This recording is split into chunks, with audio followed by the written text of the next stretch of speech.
Okay, everyone, thank you very much for joining us for another solar recycling work group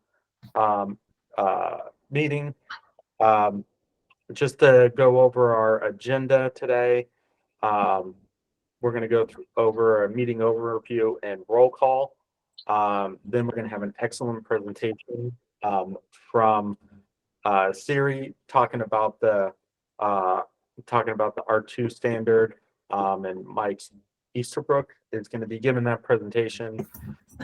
Then we're going to be going over a policy discussion. While this work group isn't going to give recommendations to the MTCC, this year we're still going to have recommendations in the report that we will be drafting. So we just want to make sure that we are just want to start that conversation essentially. And then we will open it up to public comment. So without further ado, I will go to roll call. So Senator Benjamin Brooks. Here. Delegate Mike Rogers. Tyler Abbott will not be joining, and I can stand in for him. Evie Schwartz. Here. Josh Kurtz. David Chai. Here. Diana Menendez.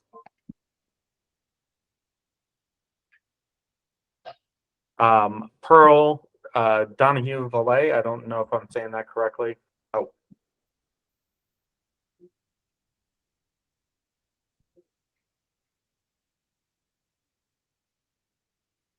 David Bugelman. Here. Bradley, for what it's worth, Pearl joined right after you said her name. Oh, okay. Pearl, hi, good afternoon. I'm here. All right. I think we were on Stacy Ono. Here. Scott Elias. Here. Cool. All right. Without further ado, I'll turn it over to Mike Easterbrook, and he can talk about what they're doing over at Siri. Good afternoon, everyone. Let me share my screen here. Okay. Here we go. So, my name is Mike Easterbrook. I'm the Chief of Global Standards at SERI, and just for those who might not be familiar with us, we are a nonprofit that is focused on electronic sustainability. And we do that through our sustainability programs. The most well-known is the R2 standard, the Sustainable Electronic Reuse and Recycling Standard. But we're also the Secretariat for IEMN, the International E-Waste Management Network, which is groups of regulators around the world who get together to share trends and regulations and legislation. We just bought the e-reuse conference and rebranded it to the Electronic Sustainability Summit, which will be in Austin in October 22nd to 24th this year, and have many other sustainability programs focused on electronic sustainability. So kind of to sit back and talk about our drive to achieve sustainability and circularity. I mean, there's the huge transition with clean energy, and that's an important step to sustainability. But closing the loop on the management of solar panels is going to be crucial to achieving the sustainability and circularity. And as you know, right now, a lot of markets across the world, it's still cheaper to landfill than to pay for what it costs to recycle the materials there. So how do we take a step towards circularity in this. Are the huge elective upgrades of huge solar farms being recycled, or what's being done with that? Do they have a lot of life? Can there be a second use for these panels? And how do we make sure that the second life is extended properly? And if they are end of life, how do we ensure that they're recycled rather than landfill? So we see standards as a catalyst for driving some of this circularity. And we added PV modules to the R2 standard to ensure that there's reuse and recycling options for solar panels in that space. And we believe that these standards can drive sustainability at a systems level. With the R2 standard specifically, it requires a approach where you try to reuse before recycle and recycle before disposal. And also what was done with adding PV modules to the R2 standard was identifying the solar cell as a focus material to make sure that those are properly managed all the way down the recycling chain. In addition to that, the R2 standard requires that environmental health and safety management systems like ISO 14001, ISO 45001, or RIOS, which is the recycling industry operating standard by REMA, formerly of ISRI, which is a quality environmental health and safety management system standard for the recycling industry.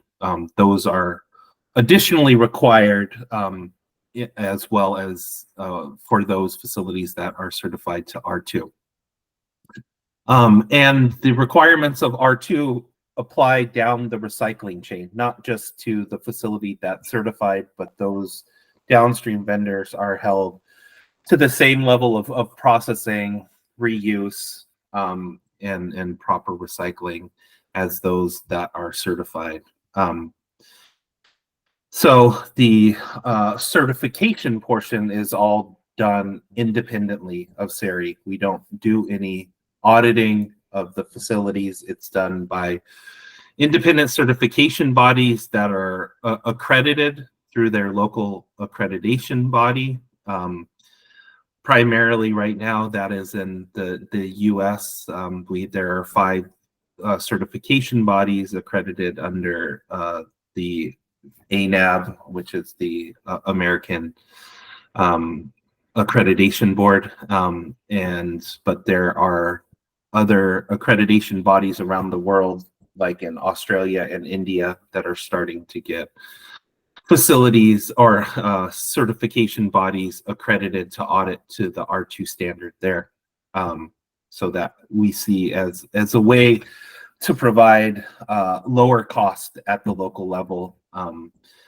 Aside from the certification bodies, we do have an oversight program where we review packages from auditors and certification bodies to ensure that there's a layer of quality at the systems level. So those are some of the activities that we do, but it's going to take also commitment from stakeholders, corporations, governments to drive the adoption of standards and create change. So unless companies have a requirement to be certified, a lot of times they don't get certified to standards, voluntary standards. So regulations can definitely help in that area to drive companies to certification, or corporations that are overseeing the management of panels and elective upgrades of solar farms and stuff like that.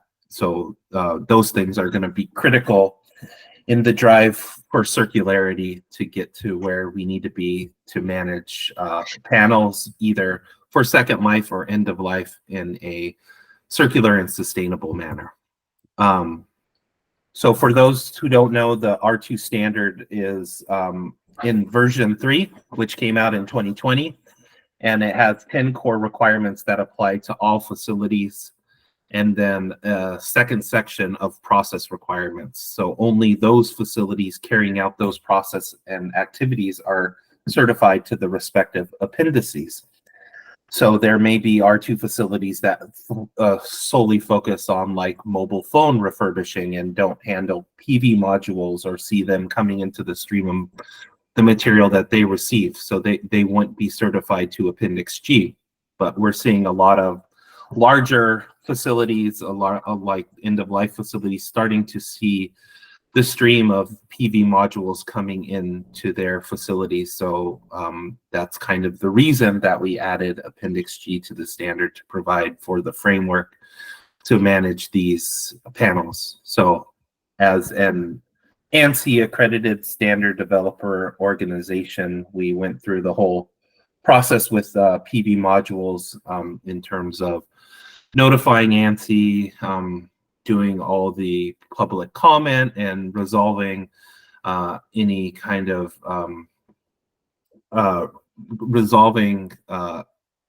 public comment where there was conflict with the standard, and doing approval through our consensus body and publishing it. So Appendix G was published to the R2 standard January 31st, 2027. But it took a little while to get it going. Back in fall of 2020, actually, we're approached by folks from the PV industry saying that R2 seemed like a good place to add some recycling and reuse to the standard. And so we looked at that recommendation and determined if R2 would work with PV module reuse and recycling. And our technical advisory committee of the R2 standard, the one that develops the standard, decided to move forward and adopt PV modules into the standard. And a big part of that was adding experts from the PV industry. So we added 9 members from the PV industry from each of our respective 3 categories: the customers of facilities that are certified to the standard, the actual facilities or entities that could be certified to the standard, and public interest. So once we added those folks, we created a PV drafting small group with all of them, as well as some legacy members of the R2 TAC who had experience in developing R2 V3, so that we can draft Appendix G.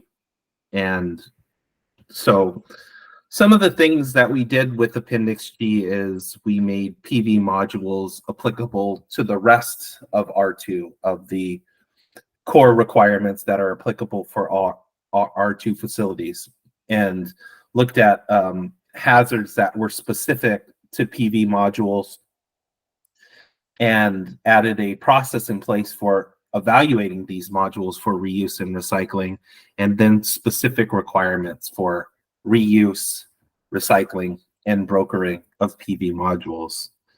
We also added categorization for functional PV modules to the R2 equipment categorization, which assigned those that were required repair versus those that were functional when tested, and added a couple definitions to the R2 standard, one for PV modules and another one as for solar cells as a focus material of those PV modules.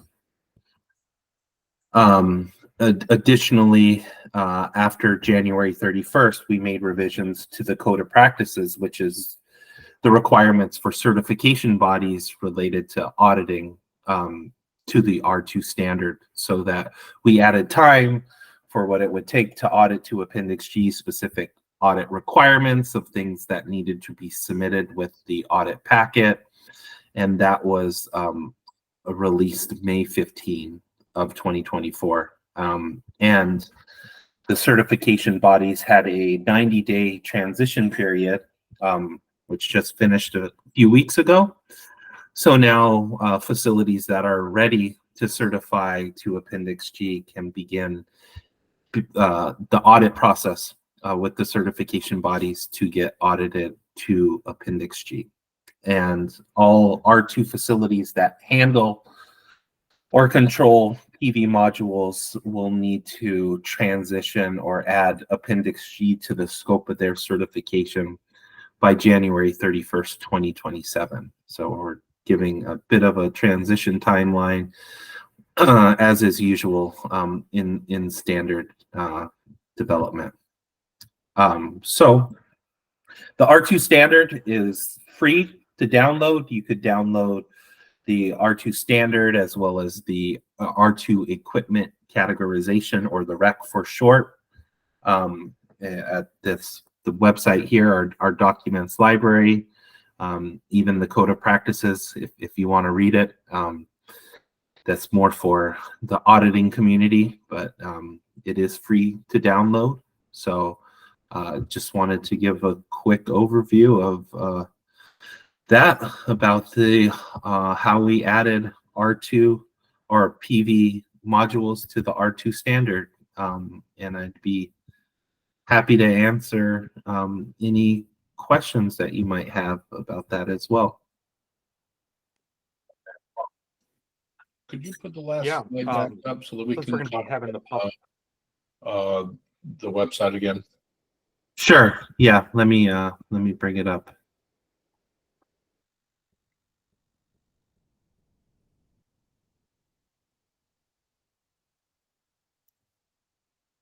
Oh, boom, boom.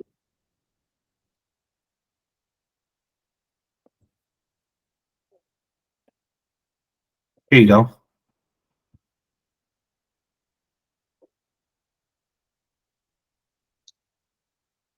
You want me to also stick it in the chat, maybe?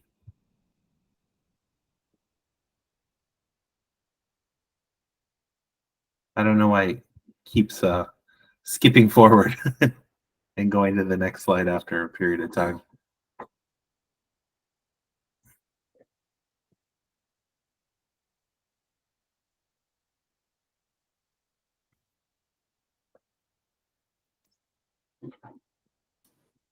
Okay, thank you.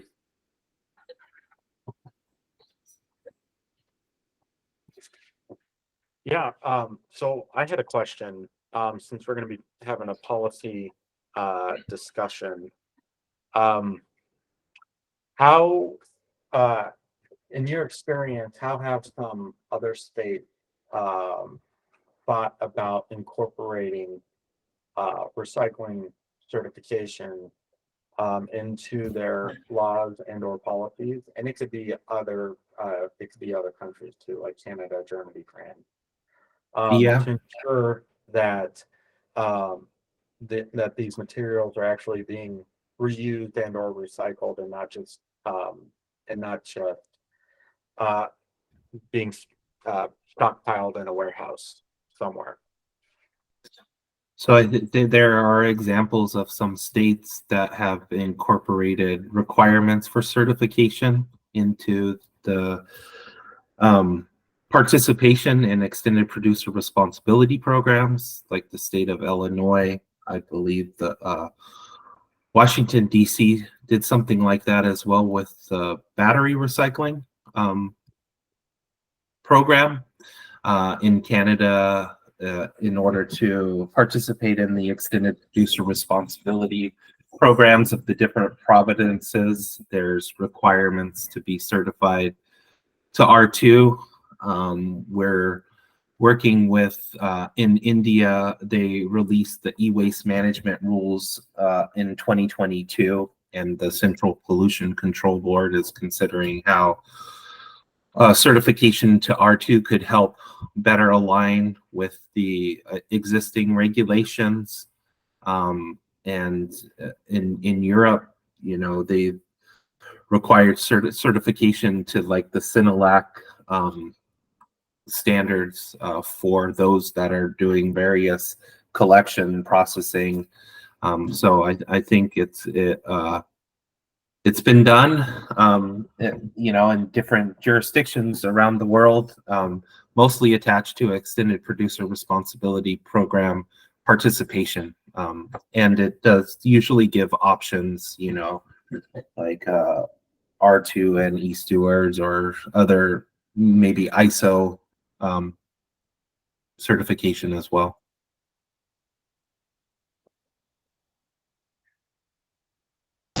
We have a hand raised. Go ahead. Oh, we have a couple hands raised. Want to go to Benjamin first and then Bob?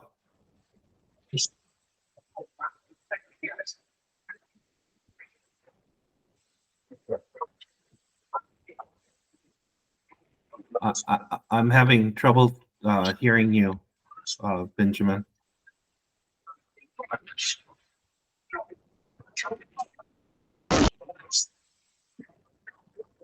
Hello? Unfortunately, we are not hearing you. You might have to call in. Sometimes that helps. It's still, yeah. Leave and rejoin. Maybe that'll help. Do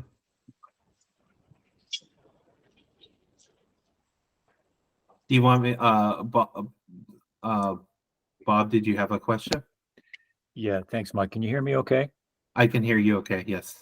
I just wanted to add to that, for that last question, that the Solar Energy Industry Association, which I represent, we're actually an ANSI standards development organization, and we're developing a recycling standard that's a little more focused on process than R2, but in that standard, we'll also include some form of third-party validation as well, which is most likely will be R2.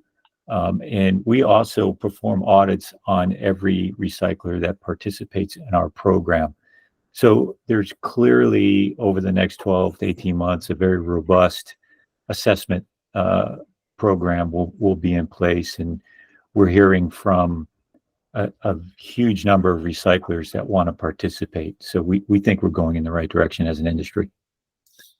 And Bob, just to that too, I know that SIA was influential in the development of the R2 standard and was on the R2 technical advisory committee, and the SIA standards will be helpful for facilities to streamline more process requirements, as Bob mentioned. And I know that there's also a IEC or ISO standard that is more of a technical guideline, but there are standards coming out around the world that are going to help hone in on helpful best practices for PV module reuse and recycling.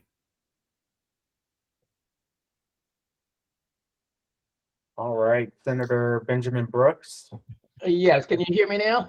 Yes. Okay, good. Thanks for the presentation, Mike. Yeah, just a quick question.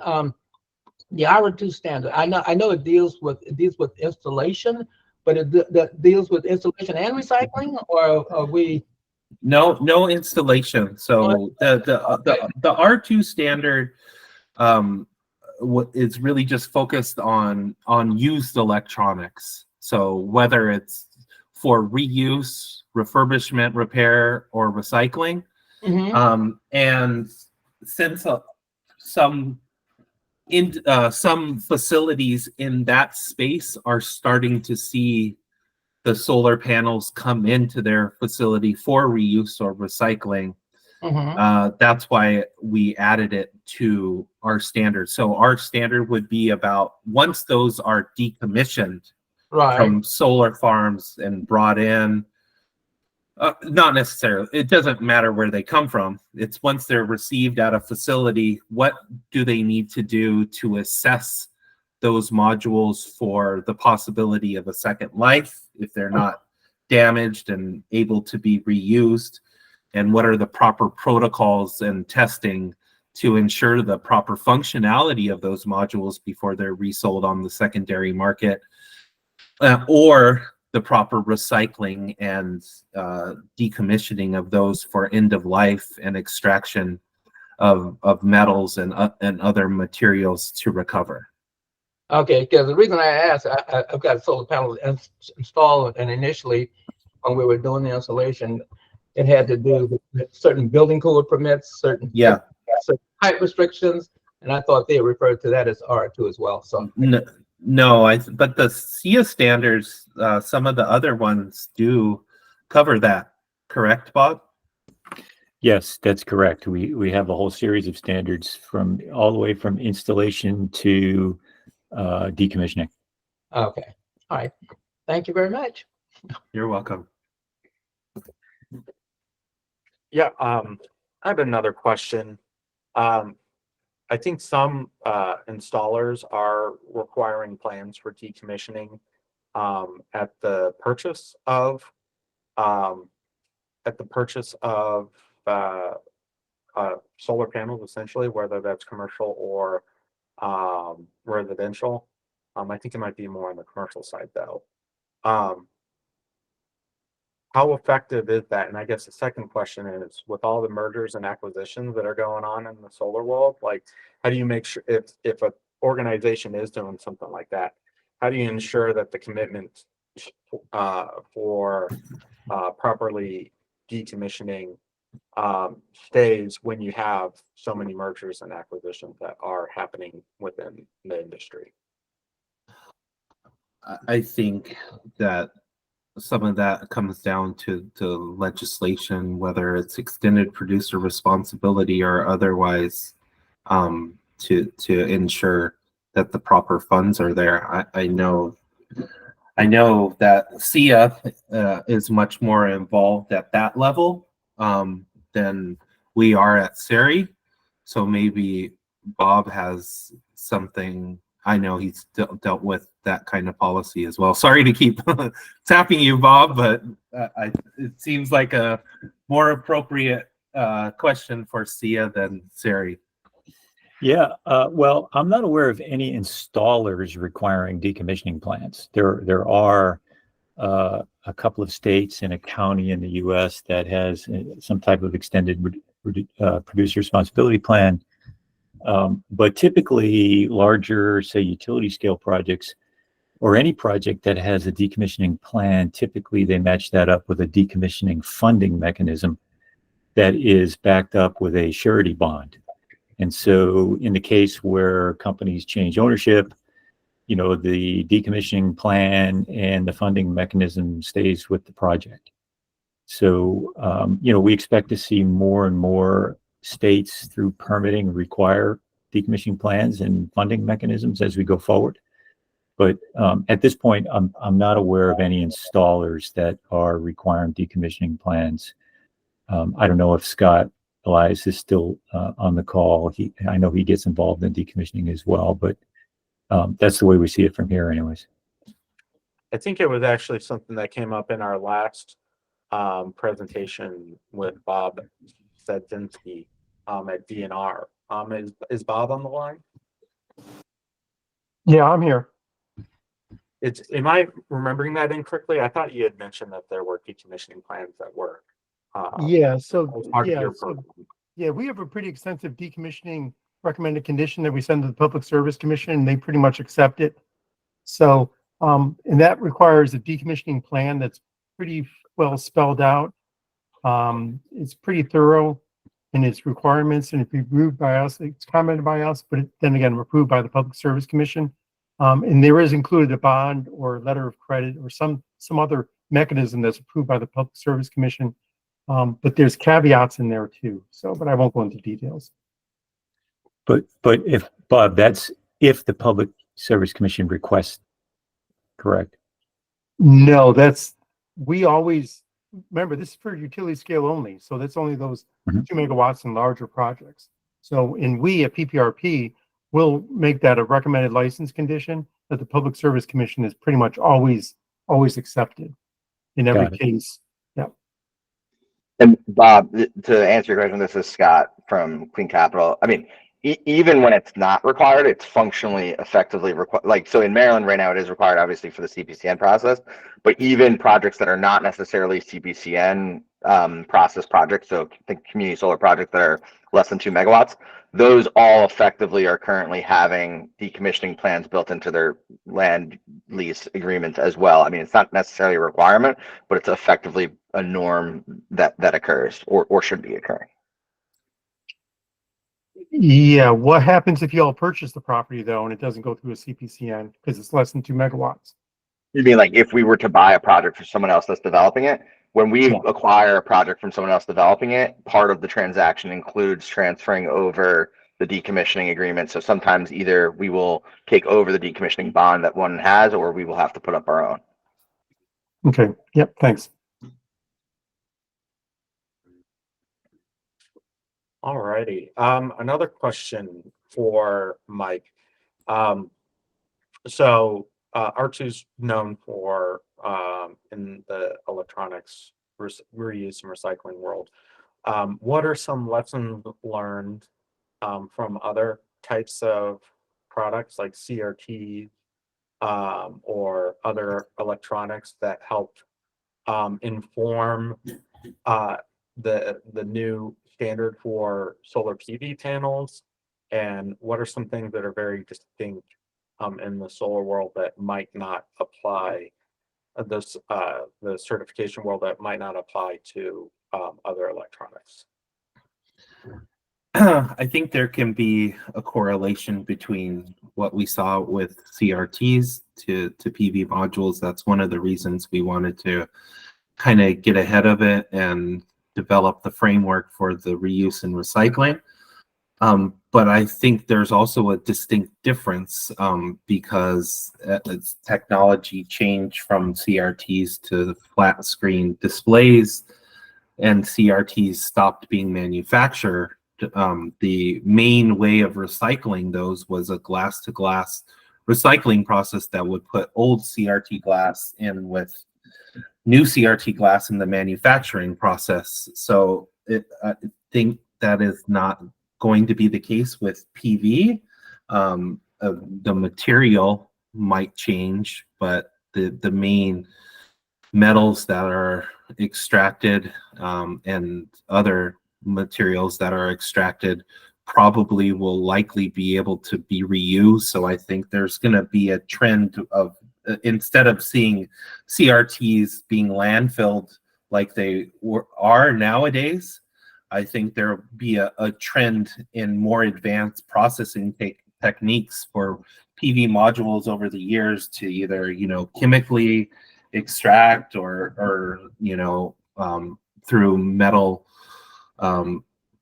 pyrotechnological processes smelt and refine and recover the metals from PV modules. I think that is only going to advance over the years, unlike what we saw with CRT. So I would say there's a bit of a difference there, but we can see how the similarities could occur in the trends are now that a lot of modules are landfilled, and I think we're going to steer away from that. So it goes in reverse of what we saw with CRTs, hopefully.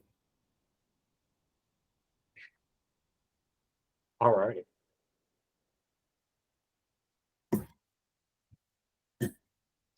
Any other questions from the audience? Pearl? Thanks, Bradley. And Mike, I was just curious, and I know that you said that you basically developed the standard and then outside auditors worked through the process. I was just wondering if you have any lessons learned from any recyclers who have actually gone and executed this. How well has it worked? How costly has it been or not? How effective has it been? I'm curious about the experience and I guess also more broadly the uptake. We're just at the beginning of this. So certification bodies had just finished the 90-day transition period August 15th. So it's been only a month in, and we haven't seen. I know that there are facilities that have their audit scheduled for R2 to Appendix G, but truthfully, all like the facilities have until January 1st, 2027 to transition, and a lot of trends show that people wait till the last moment to transition. So we'll probably know more in 2026 about that. We don't have any lessons learned at this point because no one has certified to Appendix G. In terms of cost, though, if it's an existing R2 facility, it's not very costly for them to add the processes for this.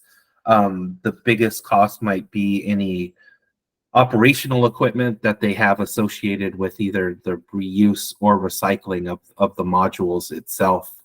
That would be the bulk of the cost, is in operational equipment to do the actual process, and not so much the certification. For those that are not certified to R2 and starting afresh, this probably would be, depending on if they did it themselves or used a consultant, anywhere between a $20,000 to $40,000 investment in terms of consulting, license fee with SERI, and paying the certification body for the audit cost and all of those things.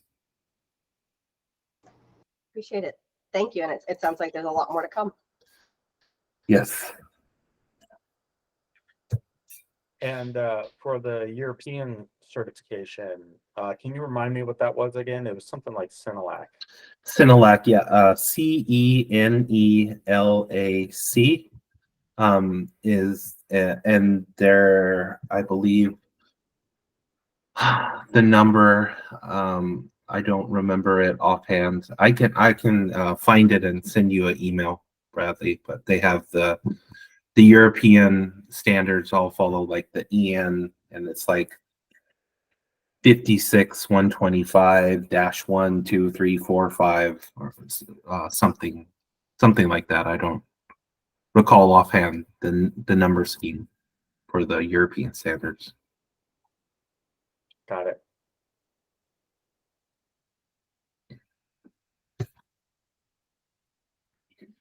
All right. Any other questions from the group?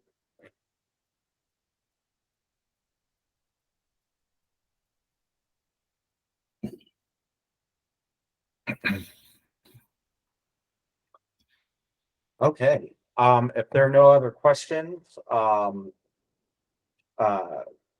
think we can move on to our next agenda item. Just wanted to thank Mike for giving this presentation. And if you think of something after the fact, we can certainly provide that information. And then, Mike, I need to reach out to you to get the presentation as well. Okay. We are going to be posting it on our website. Okay.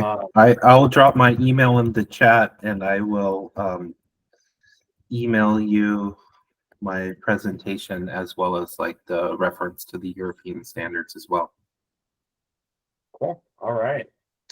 Well, thank you, everyone. I appreciate it. And I'm gonna drop off the call, and you guys go ahead and continue. All right. So the next part of our agenda is essentially going to be a policy discussion. As I mentioned at the beginning of the meeting, this work group isn't necessarily going to give recommendations at the next NCCC meeting, although we will have recommendations in our report, and there will be future meetings where we can give recommendations as well. But really, I know there's some other things that other states and countries are wanted to start this conversation around the potential for having extended producer responsibility um, uh, uh, policy in the state of Maryland. Is that something that we want to pursue? Are there other options that we would want to point to, for example, like a landfill ban? Are there other policies that to try and incentivize the reuse, refurbishment, and recycling of solar panels? So really just wanted to start with EPR. And does everyone know what EPR is, extended producer responsibility, before we get into that conversation?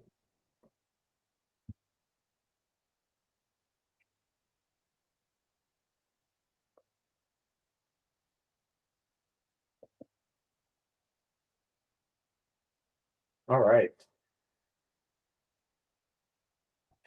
So,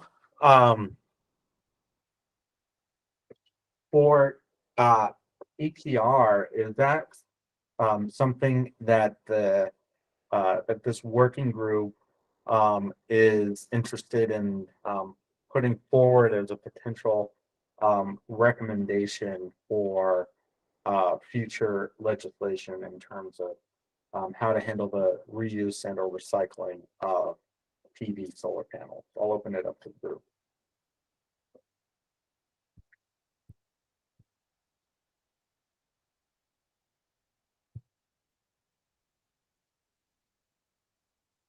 David? Thank you. Could you explain how that might be implemented? An example of what it would be.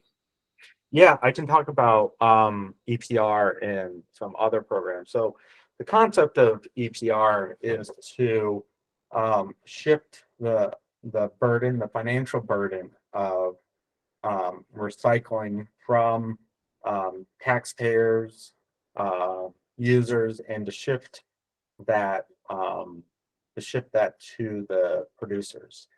So, for example, for packaging, the state of Maryland passed uh, uh, passed it's not an EPR now, but we're doing a needs assessment that is exploring the potential for EPR um, for packaging, and essentially instead of the counties that would be paying for the recycling infrastructure collection, um, and then the counties would tax uh,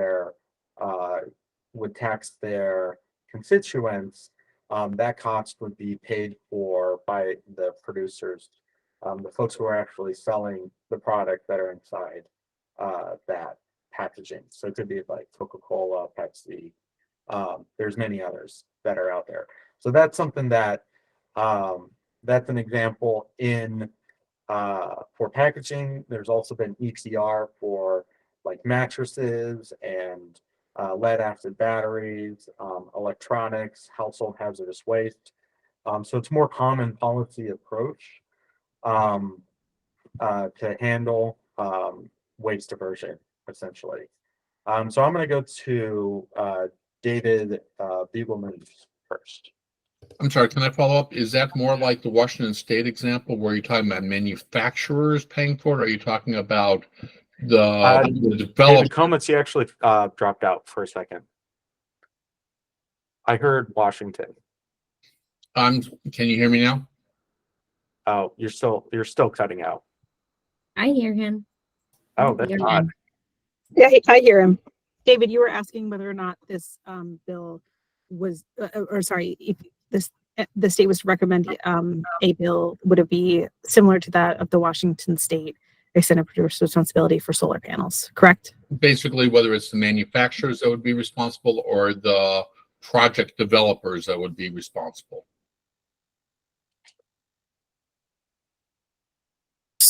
So I think, and Bradley, I don't want to misspeak here. So it would depend on how the bill is written, to be frank. Like it would depend on how it would be drafted, whether the extended producer responsibility would be on the manufacturer of the solar panels, or it would be the responsibility of those who have distributed within the state.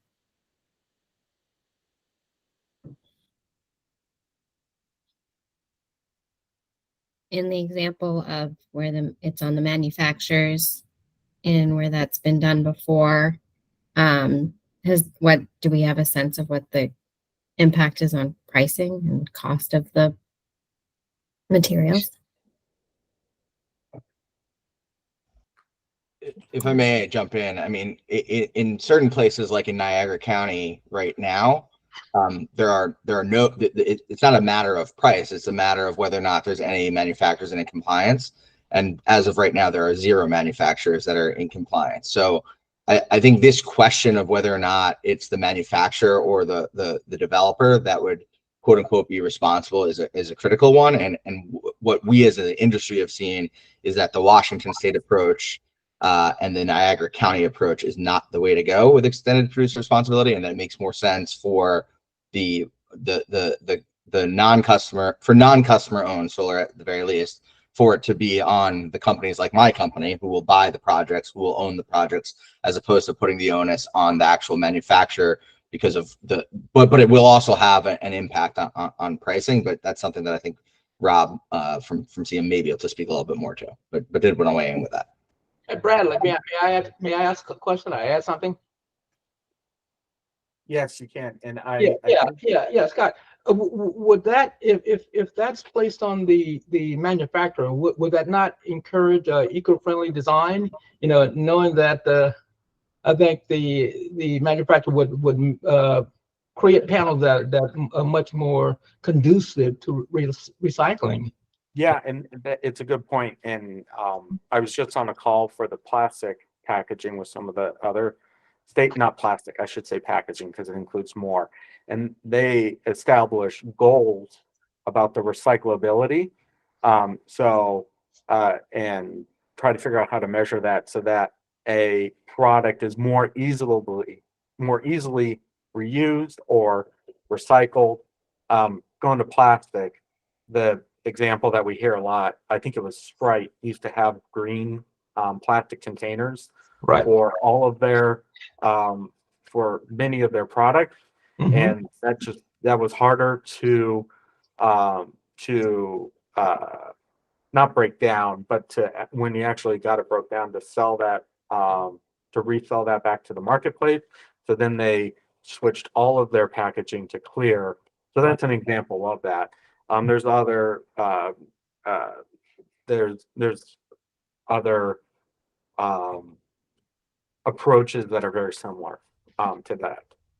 But yeah, it is easier to peel apart the different components of the solar panel so that you can more easily sort them, and that will get you a better return when you actually go out to the marketplace. That could be an example of making solar panels more recyclable when you get to that point. Yeah, and I'd argue too that the cost of those panels of you know, the recycling may be already embedded in the cost of the panel itself.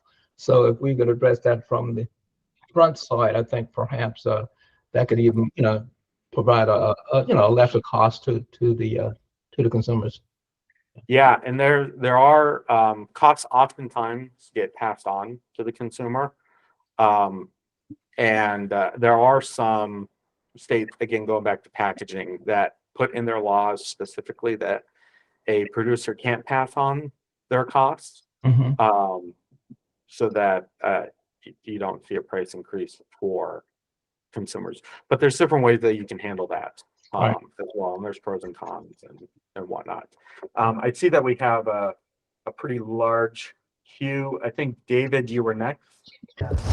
Thanks, Bradley. I guess a couple reactions. Again, I'm a lawyer. I work with utility scale solar developers, primarily permitting projects, the CPCN process. I've worked with a lot of developers complying with the state's CPCN conditions related to decommissioning. Again, every single project that's been built in Maryland that's over 2 megawatts so far has had to do these plans, has had to post a bond. To me, the concept of extended responsibility for solar panels seems like a sort of a solution in search of a problem. You know, when I hear that concept, it could make sense for the plastic water bottles, something that's consumer oriented, that's easy to discard. But sort of along the lines of what Scott said, when you're talking about solar projects, you're talking about multi-million-dollar investments with significant financial backing and very sophisticated owners. And I think what we've seen so far from the state is frankly a mechanism that works. It's decommissioning plans that are reviewed by a full staff of regulatory experts that are approved through an open public process, and that need to be updated every 5 years to adjust for changes to the projected cost of removal. And, you know, to me, that process, well, could be improved, makes sense for solar projects.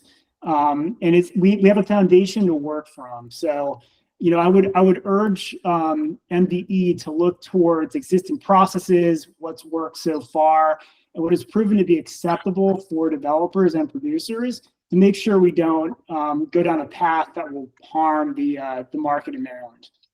Yeah, and I definitely see your point with having the more sophisticated producers.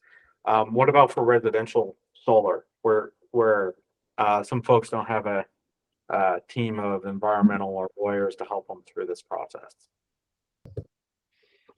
Well, a couple of things. Again, I work with larger developers, but I do have rooftop solar myself. It is kind of what happens after a project is past its useful life, maybe 20 or 30 years in the future. It's something that homeowners need to think about.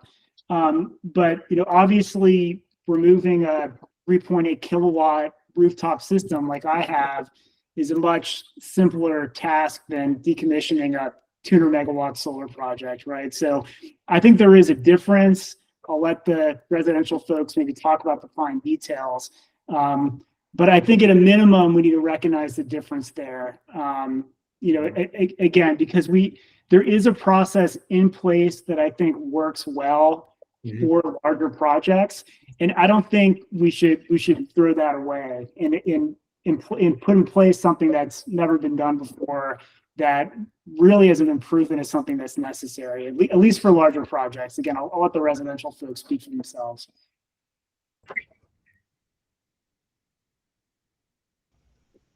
All right, let's go to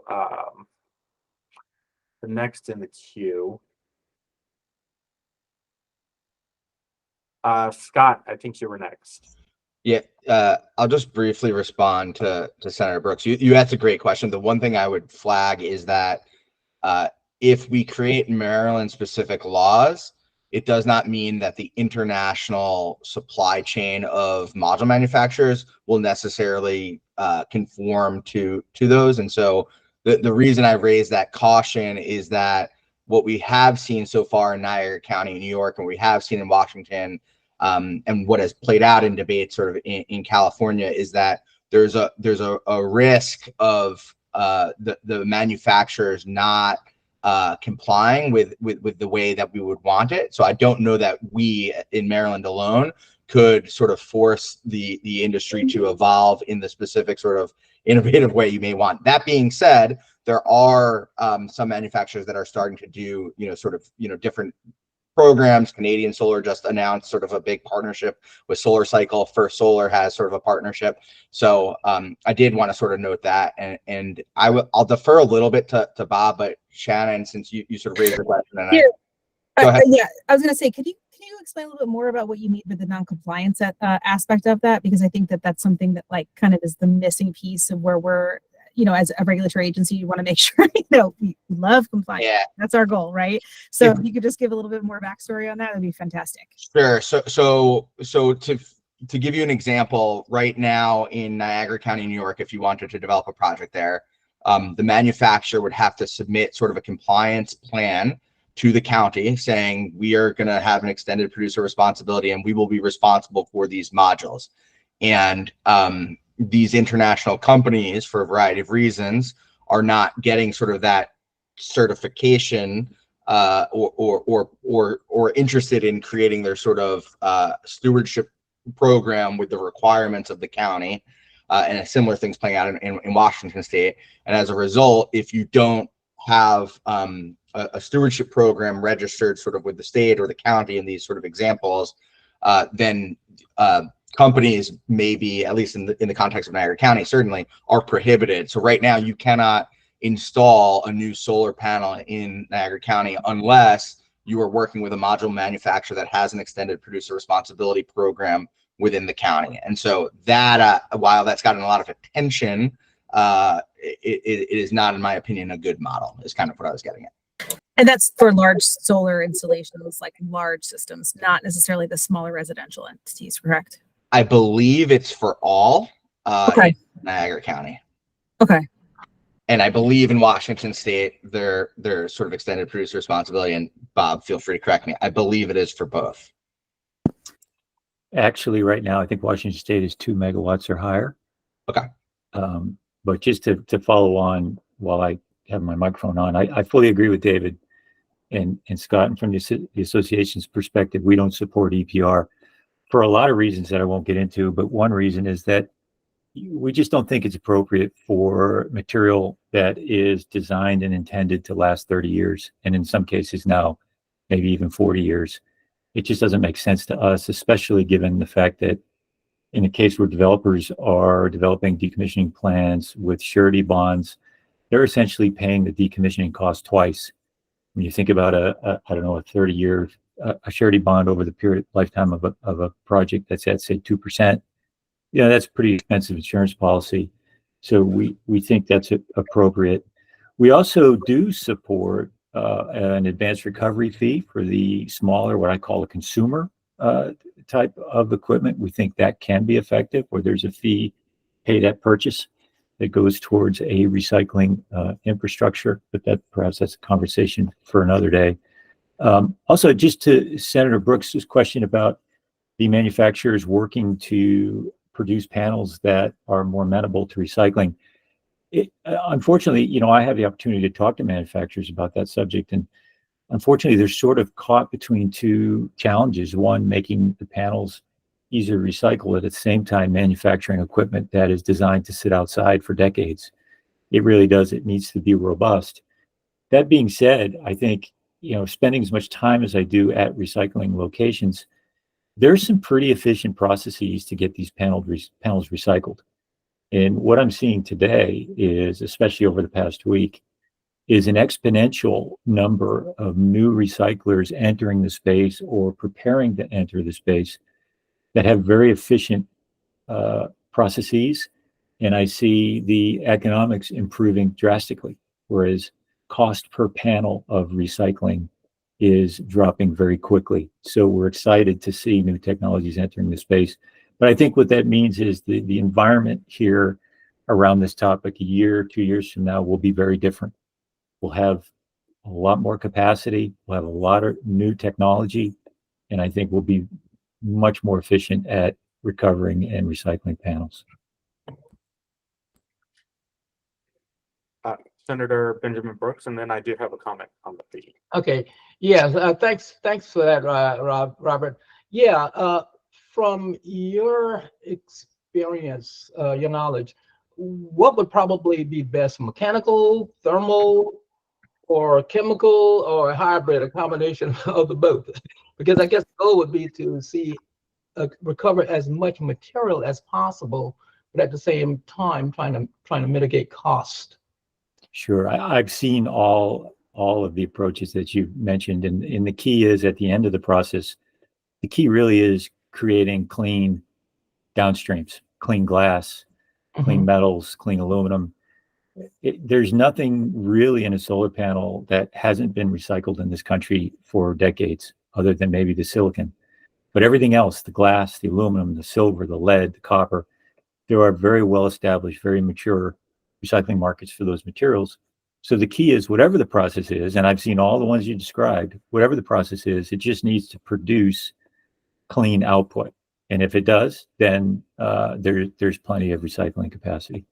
I see. Okay. All righty. Thank you. So Robert, I'm going to follow up on what you talked about with the consumer fee. And I'm going to liken it a little bit to paint care, which was just passed in the state of Maryland. So, and we're implementing this program right now. But for paint care, this was a strategy to have a consumer fee, and then it would provide free drop-off locations and for people to bring their paint cans. And then the industry, the paint manufacturers actually developed a nonprofit called Paint Care. And that nonprofit is responsible for the recycling or proper disposal if we can't recycle, but we're trying to do recycling or reuse. Do you think that if you have a consumer fee, as you described, would there also be some opportunities to maybe setting up an organization that can help with the end of life of those particular materials, because most, and again, I'm going to go back to residential folks don't have a team of lawyers or environmental groups that help them through the bureaucracy, even if there are end markets out there. Yeah, we haven't, the association has not discussed creating a stewardship organization, for lack of better terms. But we do look at, in California, as an example for electronics, they have advanced recovery fee. I think you or somebody on the call today, the mattress program, which is, I believe, in 4 states in the US. We think a similar structure, whether it's the state forms an entity to manage the funds and ensure material gets to recyclers, or a nonprofit stewardship organization is formed, that can work too. We haven't talked through the option. Conceptually, we think the answer for those smaller volumes, those consumer type volumes of panels, conceptually, we think an advanced recovery fee could work. I see. Okay. Hey, Bradley, thanks for highlighting that. That was my bill. My pink. Hey, we actually just met with Pink Care, and then we're going to be meeting with some of the other states that have implemented that to try and understand lessons learned. But we're super excited about that. Good. Thank you for the bill. Okay, sure.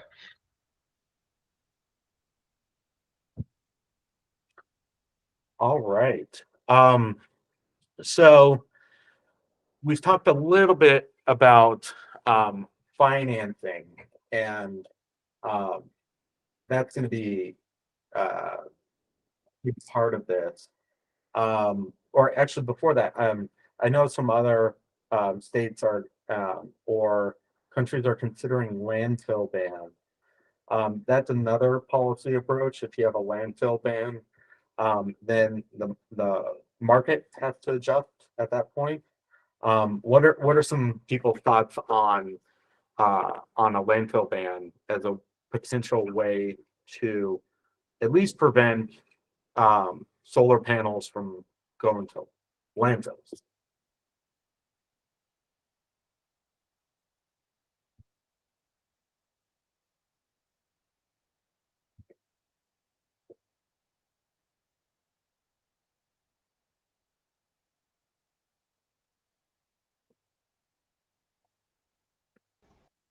I'm happy to weigh in briefly, Bradley.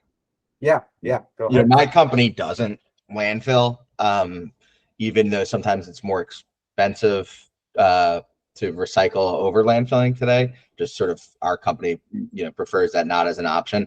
I think the only thing I guess I would encourage folks to think about is, that may help encourage more recycling. It also may encourage folks to submit them outside of the state. Obviously, we wouldn't be able to control whether or not it goes outside of the state. But I think if you were to pair that with a broader proposal, I think then you may be able to encourage more reduce, reuse, recycling. But I don't think that in and of itself is sort of strong enough to be sort of a sole mechanism. Got it. Okay. Any other comments or concerns about landfill bans? I have one, but I'll wait for folks. I'll just mention that I agree with Scott that many companies are choosing to recycle the panels, even though landfilling is an option for them. I would just say that for a state considering a landfill ban, I think timing is important. I think it really is not beneficial to implement a landfill ban before there is at least a certain amount of recycling capacity within a geographical boundary, a reasonable geographical boundary, whatever that boundary is. I always like to say less than 250 miles, but I think landfill bans before recycling capacity exists can be a mistake. And I can also say that, as I mentioned, that capacity is coming. I think it'll be plentiful here in the next 12 to 18 months. Yeah, that was going to be my comment on that, and there might be other options out of state for landfill. So just because it's not a ban in the state of Maryland, that could be Virginia, PA, West Virginia. We've even heard Ohio also. So those are some other considerations as well for that. We talked a little bit about reuse earlier on, and when we had Overdrive Rocks, someone from Overdrive Rocks give a presentation. How do you, what could be some policy approaches where you could incentivize reuse? Because when we talk about reduce, reuse, recycle, you should be reusing and refurbishing before you start thinking about recycling. And one of the things I remember from Neil's presentation is he's getting used panels that still have like 80% capacity on them. So if there's still some life on those panels, do we need to go to recycling, or are there some other options? I guess the question is, how do you incentivize reuse before we start looking at recycling? David? Thanks, Bradley. I guess a little bit additional context from sort of what happens today. And I think it's another example of how the current process has some good attributes. The way that the decommissioning requirements work for utility scale projects now, when a project comes in with this decommissioning plan and its estimate, the Public Service Commission allows the developer to offset the proposed or the estimated cost of removal with not only scrap value from certain project components, but also estimated resale value for panels. And especially when you're talking about a project that's being decommissioned, because you have to remember these plans are in 5-year increments. You're sort of looking at, if this project was decommissioned in 2 years, how much would it cost, right? So for these earlier years, the developer is able to incorporate those costs into the estimate. There's an incentive for them to do that at a basic level because it decreases the amount of bond they have to post. And so it's basically a way to allow developers to recognize the value of reusing panels, reselling them. My expectation would be, as the life of the project goes on, as recycling becomes more mature for solar panels, the resale value of the panels decreases. You're probably developers thinking about recycling value and scrapping the components of the panels. So we'll probably see a transition over time. So again, I think it's just an example of sort of looking at this incrementally, the right incentive structure does create a sort of a regime that incentivizes developers to do this, and they're doing that today. And then I see Scott beat me to it, but talking about potential tax incentives. What are some of your thoughts around that? I don't necessarily have specific thoughts, and you all may know how the Maryland tax code works better than I, but I just think one thing we've discussed as an approach, sort of with other stakeholders in different states, are figuring out a way to, if you encourage, whether it's through tax or grants, sort of an incentive for the service providers who will either to bring sort of PV recycling into the state of Maryland, because I don't actually know that there are any recycling facilities being set up in Maryland. I know Bob probably could speak to it, but something to encourage sort of the domestic PV recycling industry to come to Maryland and or sort of reduce the cost for them to then therefore reduce the cost for us to give, to basically, send our end of life materials to them, maybe an approach to encourage sort of that domestic Maryland based, PV recycling industry. and I don't know if there's like something akin to that with other industries in Maryland, but my thinking was, if there already is I don't know, a recycling tax credit or something, maybe there's a way to tweak the co-mark code or statute in an easy way, but I don't know if that's actually the case.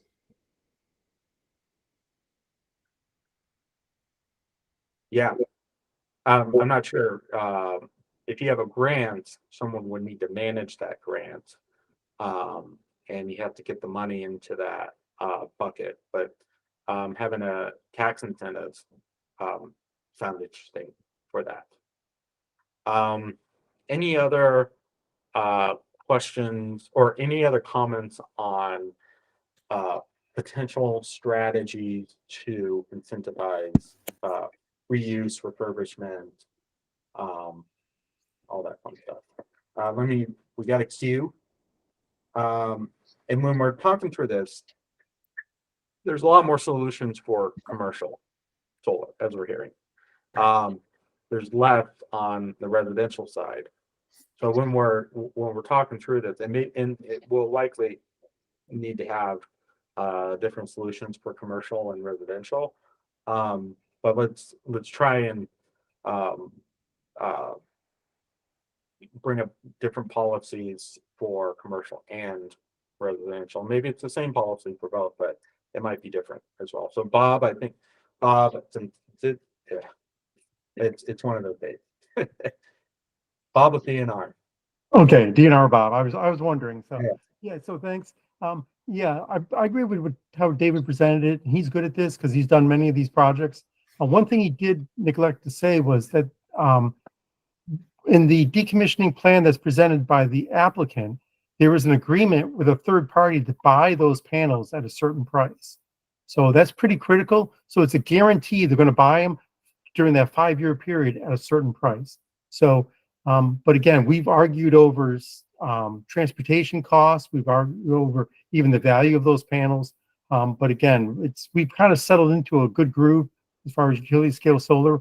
And there are recyclers in the state. I think there's a new one coming on here fairly soon. But again, it's a really developing market that's kind of ripe.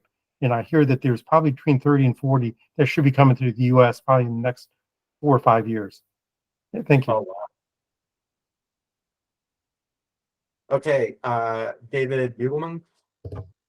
Yeah, this is a non-utility scale idea.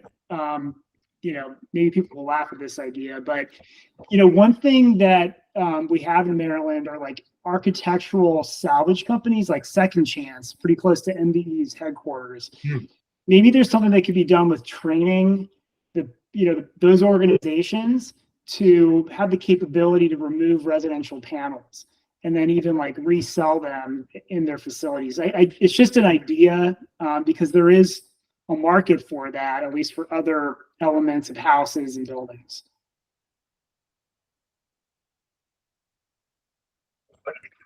Yeah, that's a good point. Definitely. Robert Nicholson. Yeah, just a couple things. One, I think California on the smaller volume topic has a pretty good program underway. It would be worth looking into what they're doing with the advanced recovery fee for the smaller ones. But I also wanted to add that we have 12 recyclers in our program, which will soon be 20. Every single one of them, they start with a resale refurbishment offering. So any project of any size that contacts our recycling service providers, they're going to get that option first because it's a better option for both the client and the recycler. The recycler's economics, in a case where a panel has usable life, their economics are much better on the resale refurb side. So, I'm not sure there's much incentive needed. I think for the companies that are in the space, refurbish and resale is their first option. All right. Sabrina. And you may be muted.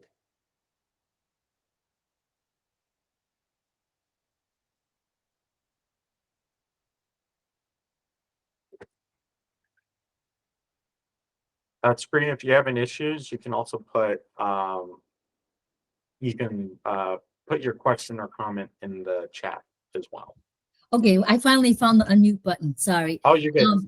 I don't usually use Google Meet, so I could not unmute myself next to my face. But anyway, so Bob Nicholson might know more about this, but I know that when I was looking into some of this for with our students in terms of end of life options, we saw that in places like, is it Arizona and Texas, they were able to resell panels to other residents. I think similar to what somebody else was saying earlier, that some of these panels that some people might no longer want just because, you know, they less than 80% efficiency doesn't mean they can't be reused by, you know, other people who don't mind using it because it's essentially free electricity. So I think my question is, like, how do we encourage such a market? Because there seems to be certain states that were able to resell solar panels. I mean, they would be like really cheap, on the order of like, you know, $5 or something, so that it essentially just avoids going into landfills or so I don't know. I guess my larger question is, what can we learn from how other states manage some of the end of life? I know that, you know, it seems like it will affect what the neighboring states are, because as far as I understand, some of the landscape, like California, because it has some of the more strict regulations, they ended up sending their panels to places like Arizona for some of the end of life issues. So I'd love to think holistically, like what this means with the larger region, not just in Maryland. How do we work as a region to think more holistically about the various markets that are available and provide legislations to allow that rather than restrict it? Yeah, maybe there is it Reggie is the in the air program. Maybe there could be something similar to that. Yeah, and just going back to reuse, think that there's a excellent opportunity to help overburdened, underserved communities as well. And this is more on the residential side. You have getting into solar can be quite costly. I just got my solar loan, had a little bit of sticker shock, and for the overburdened and underserved communities, that may not be an option at all. So, are there opportunities for reuse where the capital cost might not be as much because you have panels that are at a lower capacity, but they still work? Just something to think about. And there's tons of roofs in overburdened and underserved community today, where you don't necessarily have to wait for the capacity. You just need to figure out a way to get the panels from one entity to another.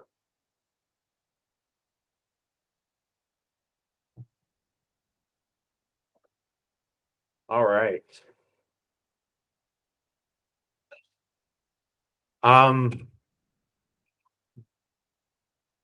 Those were all of the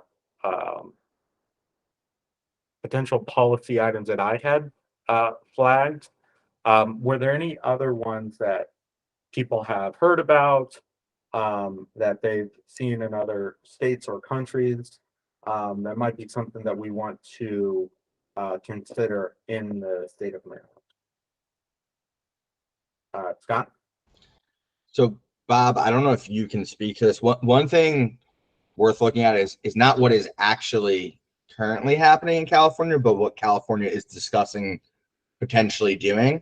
And so they had a bill that went through various iterations and ultimately didn't make it. But in brief, they kind of had this overarching structure where everyone would need to submit their end of life plans to, let's call it, some agency. And for the non-customer owned, so like, you know, utility scale, community solar, CNI, effectively you would submit like, you have a decommissioning plan, and this is what you're intending to do at the end of the life for these modules, but every single module you own had to be sort of under that plan. And then for resi and customer owned, they had a different construct that was inclusive of this sort of advanced recovery fee. Ultimately, that overall structure is something that's still being worked on, and there's optimism that potentially next session that may happen in California. But since it is a good idea that industry was fairly comfortable with, and I by no means know all the details of it, but sort of from afar was watching it, it may make sense while that conversation is playing out to bring in the people as, I don't know if as a guest speaker or something, but to help communicate what they are trying to do in more detail so that we can consider whether that is sort of a similar approach we may want to take or not. So I just wanted to put that out there. It may be too far out there and something for us to consider down the road, but wanted a flag since it sort of had the backing of, the various trade associations and whatnot in California. Yeah, and we can do a phased approach also. We don't have to solve the problem next year. So there may be some policy approaches that are may be more appetizing. There might be some other ones where we have to do some more thinking. Do you have a contact for the someone in California? We were actually trying to bring in someone from Washington, but we've been looking for other opportunities to bring in folks from some other states as well. And even past this year, this working group is not going away. We're still planning on having meetings after this calendar year. So if we can't get it done this year, just because we have a compressed schedule, and we can think about a phased approach as well. There might be some opportunity next year to bring in some more speakers as well. Yeah, it probably would be Bob's colleagues probably would know better who to talk to, so I'll defer to him. But it was a phased approach. I figured I should mention too. Yeah.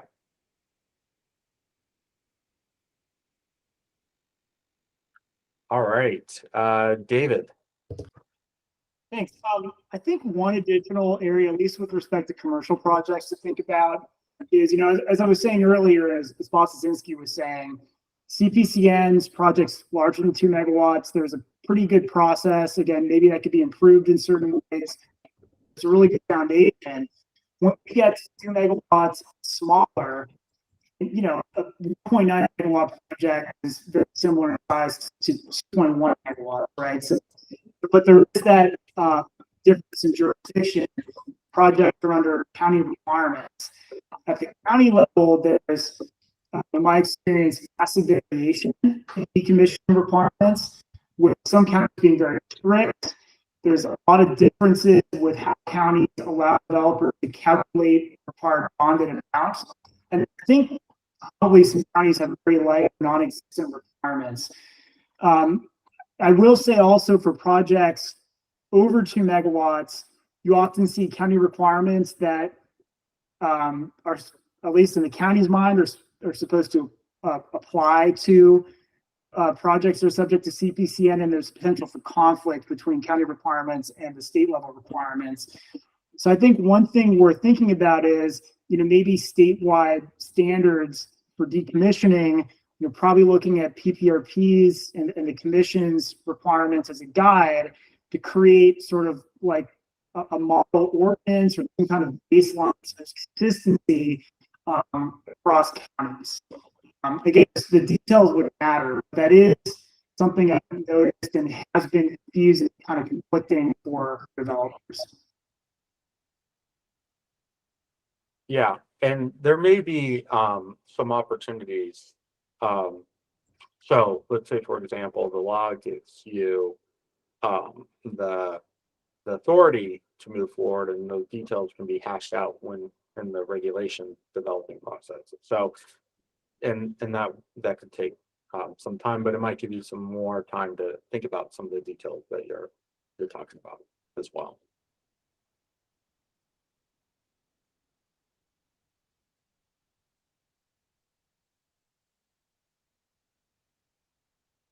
All right. I think we also do have a question from Shannon, who's actually on my staff. Shannon, I'm going to put you on the spot if that's all right. Do you want to ask that? Yeah, sure. So I guess I want to make sure I understand, logistically, as we look across the state and we hear about our collections from our solid waste facilities and the receipt of these residential panels, obviously when we decommission an entire large scale, there can be a plan set in place as to how to properly decommission, collect, transport those materials. But we are seeing more and more residential changeover happening depending on if it's a new homeowner or new materials come to light. I just wanted to figure out, like, if we were to set up and recommend some sort of legislative or some ideas, how would that residential piece come to play without having that burden again on that residents who is trying to offset their the draw on our electoral system.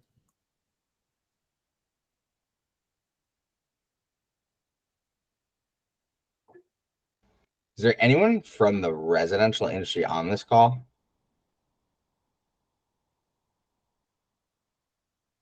That I don't know. When we were looking at the decommissioning fee, I know we looked at Robert Nicholson for going on that, I believe. But yeah, I think we definitely do need to look more into like the residential side of it. There's definitely more rigor on the commercial side. And I'm happy. I mean, I can contact some of like my contacts at Sunrun and Sonova, some of the larger sort of either third party owned. I would imagine the third party owned residential installers probably operate similar, just with smaller scale in the sense that the onus is on them. I do not actually know entirely like how it works. Like, for instance, my parents bought a sun power system. Like, they're moving. Luckily, whoever bought the home is gonna take it. I don't actually know exactly how that works, but I think we can connect you probably with some of the people that actually know how that works. Yeah, and that might be a good speaker as well. But for that, when you say third party owned, those are the folks that are leasing out the panel to homeowners. Is that what you're talking about? Well, but they still maintain ownership of the panel themselves. I'm saying I think we should talk to both. I saw Evie said like Katie Reaver's company, IGS Energy, they would own the system, I would imagine. And so they may operate differently than if you, Bradley, own your own system. So I think when we look at residential, we actually are looking at two different types of processes. Absolutely. Yeah. And I do own my system, and I'm gonna have to deal with that in like 25, 30 years. So hopefully we can get it set up before then. Yeah, and I think that's what I'm trying to drive at is like, yes, absolutely. Large systems, there can be a plan in place. You can set up the collection, you can set up the contractors to do the decommissioning. But as a residential who is trying to do, for the most part, the right thing, we wanted to figure out what's kind of solutions that they know how to manage. And our solid waste acceptance facilities, are contacting us, looking about what they can do with them. And as a whole, the state has a really hard reach to get all of our normal commodities to the right recycling facilities to make into a value-added product. And so when we consider this to be another stream of materials coming into play, we want to make sure that it can possibly go to the best value and create a value-added product. Hey, Shannon, that's a great question, because when I installed my panel back in 2017, that was nowhere in the conversation. The only thing I was concerned about was that investment tax credit, and then the company, they just wanted to sell the project, So yeah, great question. Yeah. And then I guess I had one other question, because I know I definitely heard I myself am very focused on trying to look into the reuse market for these that have a value, again, to add to those that could potentially use these panels.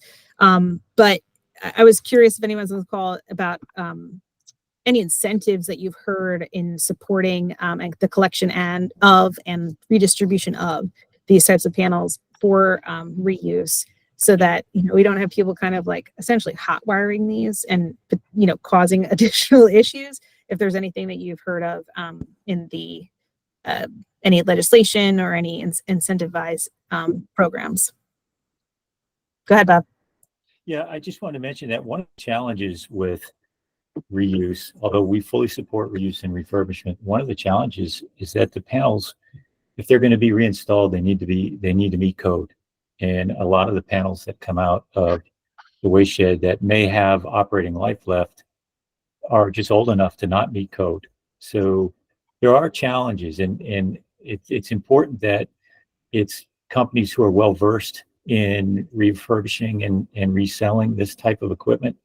They understand the proper decommissioning, and they understand the codes, and they understand pricing, which is another challenge now that the resale markets are getting a little tighter now, because new panels right now are very inexpensive and come with a warranty.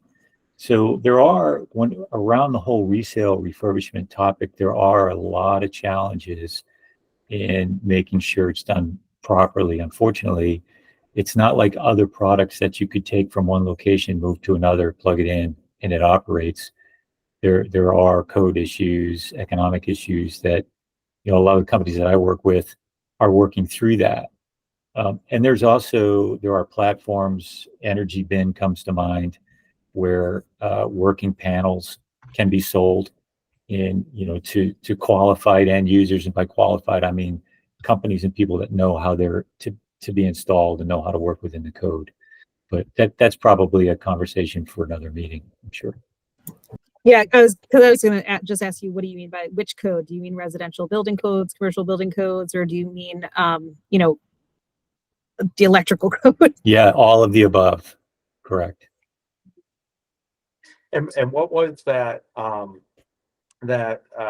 organization that you brought up, where you could essentially setting up a marketplace for used solar panels?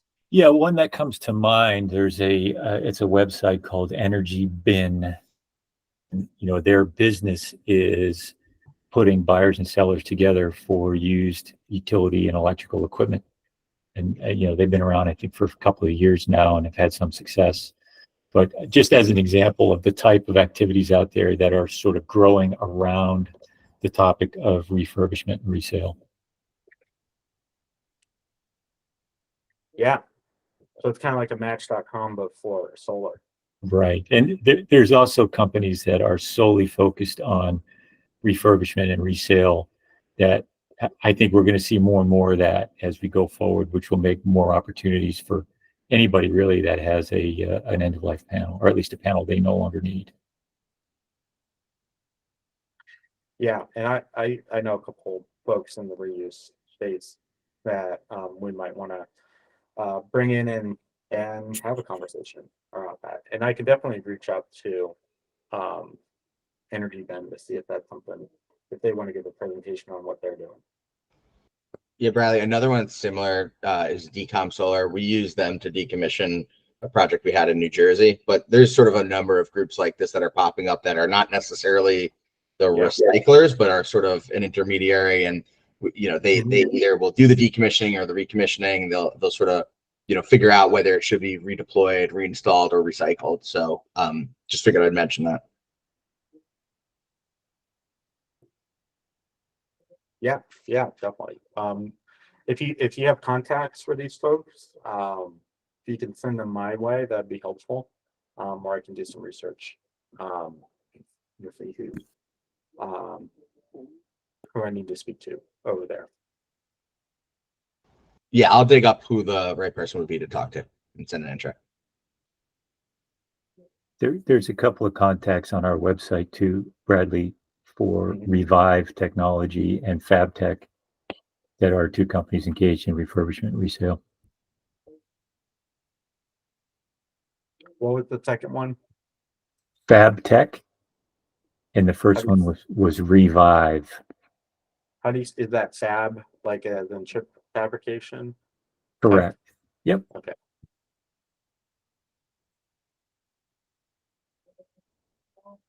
All right.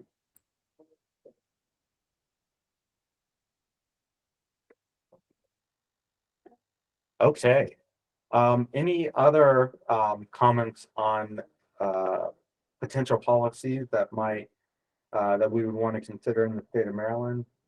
And then we will move to the public comment portion after that.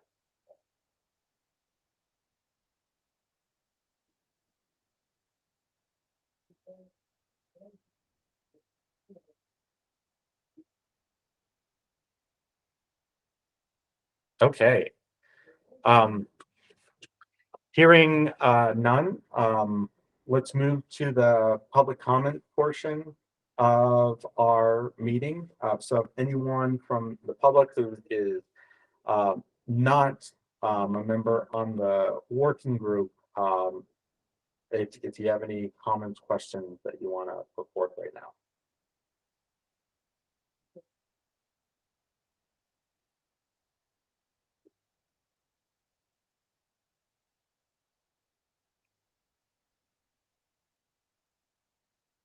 All right.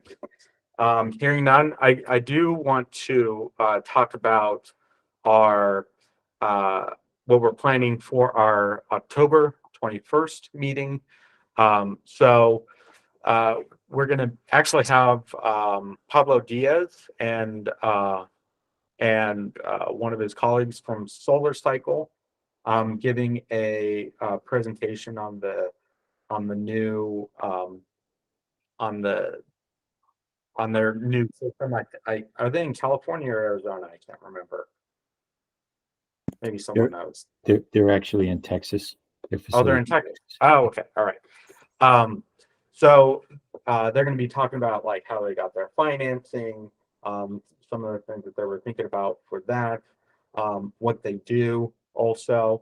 And then we're going to have Karen Drozdiak, I might be saying that wrong, from First Solar, going to be talking about a little bit how they think about solar recycling and recycling policies, specifically in Europe as well. First Solar is in Arizona because when I lived there, I would drive by their building all the time.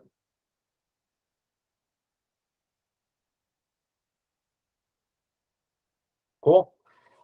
Well, thank you very much. We're going to get out a little bit early, and we will see you again on October 21st. Thanks, Bradley. All right. Thank you. Everyone, bye-bye.